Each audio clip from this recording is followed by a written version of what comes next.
আজকে স্ম্যাকডাউন থেকে আমরা দেখতে পাই SmackDown new tag team champion দাইকে, কেননা গ্রেসন ওলার অ্যান্ড অস্টিন থিওরিকে তারা ট্যাগ টিম চ্যাম্পিয়ন ম্যাচে হারিয়ে দিয়েছে।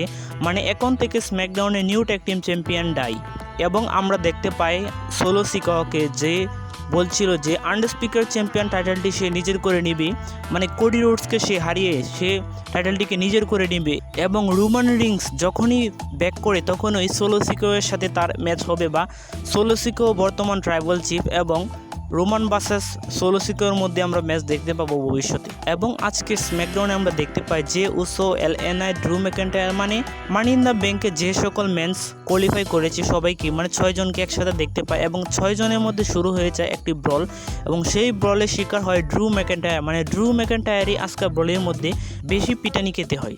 এবং আমরা দেখতে পাই বেলি ভার্সেস পাইপার নিবেনের মধ্যে একটি সিঙ্গেল ম্যাচ, এবং সেই ম্যাচে ইন্টারফেস করে বেলির পক্ষ থেকে মেচিন এবং পাইপার নিবেনের পক্ষ থেকে Chelsea Green, Tiffany Stratton and নয়াজেক। এবং আমরা দেখতে পাই আজকে একটি tag team match street profit versus পেট্রি ডেডির মধ্যে, এবং সেই ম্যাচে জয়লাভ করে street profit. Cody Rhodes, Kevin Owens and Randy অর্টনের আমরা একটি প্রোমো সেগমেন্ট দেখতে পাই রিংয়ের মধ্যে।